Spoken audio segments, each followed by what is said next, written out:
So Rome, Rome was never destroyed. It was never defeated. One of the most powerful armies ever on this earth. But Rome was destroyed in a sense from the inside out. That's kind of how Europe was kind of made. There was civil wars and everybody went their own path. So Rome itself was never defeated, but it was destroyed from civil wars. It was divided. So how do you destroy a huge country, a powerful country, through division? United we stand, divided we fall. And we're seeing a huge race division. A war, a system that's been going on for a long time, since maybe 1600s. A system of supremacy, a system of ignoring the truth, throwing things on the rug, a system of bondage and oppression. So what you're seeing right now with the protesting and the violence and the looting, it is a reaction to something that was set up a long time ago. It's a reaction to oppression on every level. Oppression with violence, or oppression with education, oppression with freedom. It's on every level, and that's what you're seeing. You're seeing a cause and effect. I am not for violence. I am not for looting. I am for peaceful protesting. I am for education. I think the lack of education is slavery. I honestly think the lack of education is slavery. And I think systems were put in place to keep minorities down. But that, in a sense, isn't always an excuse anymore. We got to rise above that.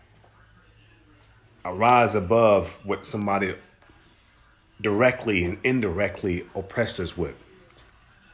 So I don't think we should use that as an excuse anymore, even though it is an apparent excuse, or it is truthful. There have been systems put in place to keep minorities down.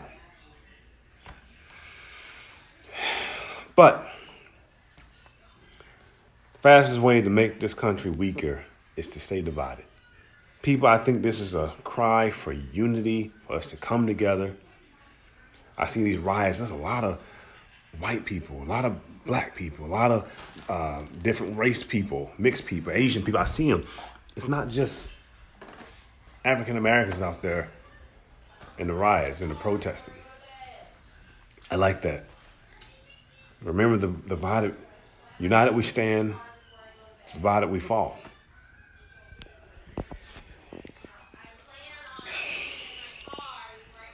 It's unfortunate that people are out there destroying things. I'm not for that, but however, it's sad to say I understand why. When you get to a point where, what can you do? I'm not condoning it, but I understand. What can you do when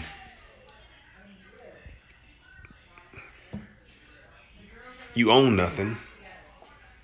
Most of the ownership and the businesses are owned by Caucasians. Going to do it now. But then what? Babe, can you put the drill and stuff? The educational system is flawed. There's a systematic tone of supremacy in this country that is almost like who are you? I'm better than you persona. Social classes that's been set up. And I believe this is an outcry, and I pray that this cause and effect, I pray that it evokes change. I pray that we change for the better.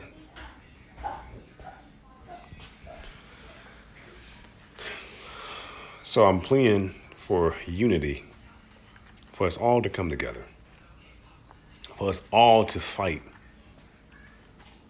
for this one cause.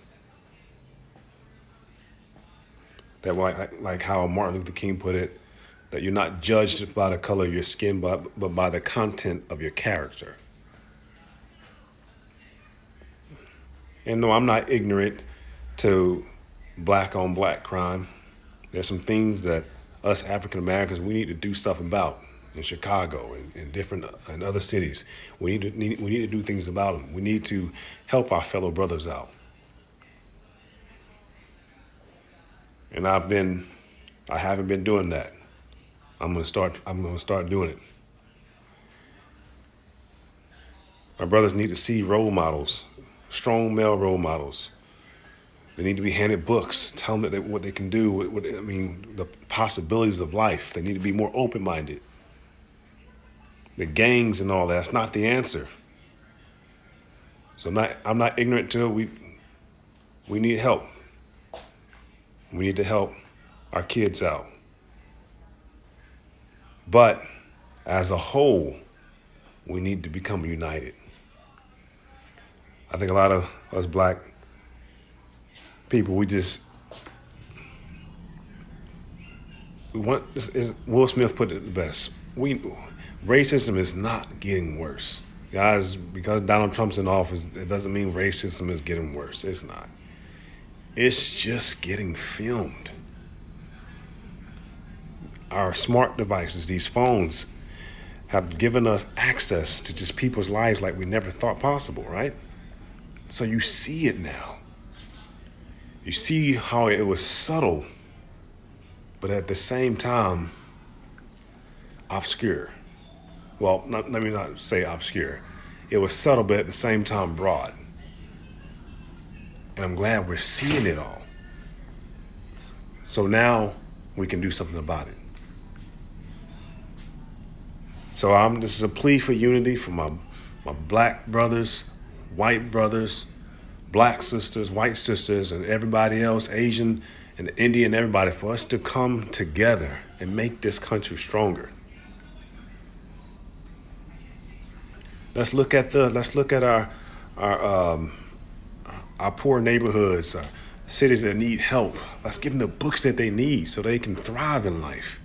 Don't keep them down. Once you keep them down, you'll create more criminals. When there's an absence of education, there's more.